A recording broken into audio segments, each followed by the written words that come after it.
当你的股票连续上涨后出现仿包阴线，也就是放量阴包阳，你会选择继续持股还是卖出呢？10个股民9个都说要卖掉，这不就是经典的逃顶信号吗？还不错，卖出就下跌，成功躲过一次亏损。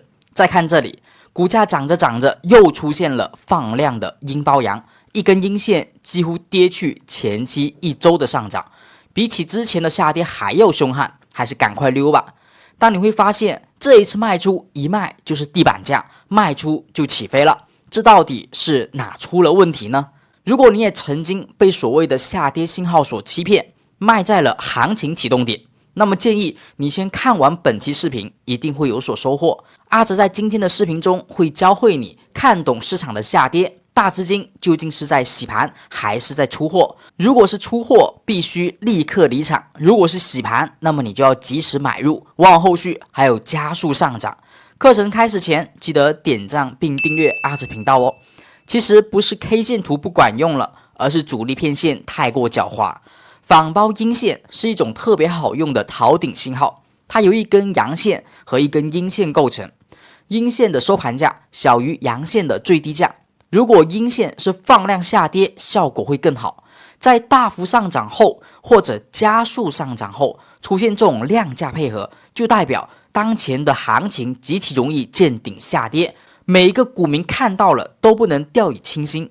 但只是小心还不够，想要在交易上领先一步，就必须明白这种下跌信号的出现，除了是顶部的预警，同时也有可能是主力的骗线行为，为了后续的拉升而提前清洗市场筹码，这个效果特别好。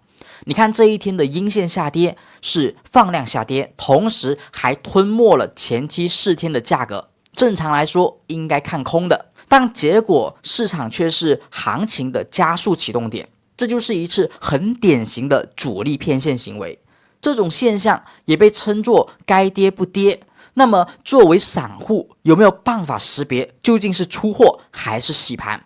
答案是肯定的。你需要在细节上把握两者的不同，其中有4点特征要特别注意。第一，骗线诱空行为一般出现在价格缓慢上涨中。第二，出现放量阴线破位，跌破了前期阳线最低价格。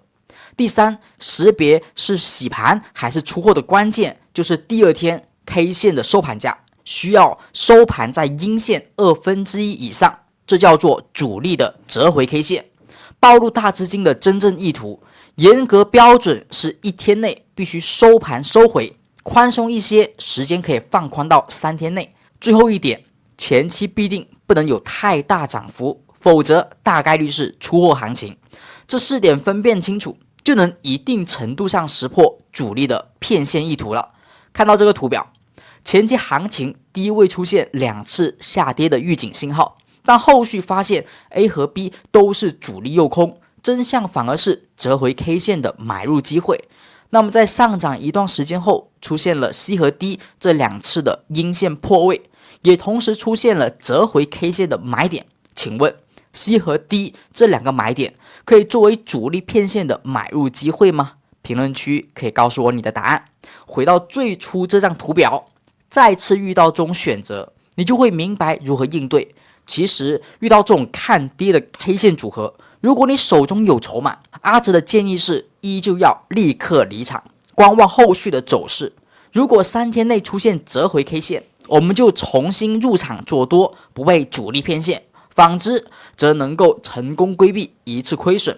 最后我们做一个总结，主力骗线的过程我们称其为折回形态，进场点是折回 K 线。通过这种图形，我们只在寻找短线反转加速行情，一般在形态构成后会有明显的前后趋势加速的表现。要特别注意的一点是，不得在大幅上涨后使用，往往那不是洗盘骗线，而是真正的出货诱多行为。最后也是最关键的一点，短线交易入场时，你必须要设置好止损位。当价格后续跌破放量阴线最低的价格，不管你的分析如何的头头是道，都必须要止损离场。一切分析以实际行情为准，不要随意的主观想象，做错就认错。这就是阿哲今天分享的主力骗线手法折回形态，希望对你有所帮助。如果还有疑问，也可以在评论区进行交流，阿哲看到会第一时间进行回复。如果你是新朋友，也可以点赞并订阅阿哲频道，更多技术分析干货。我们下期再见。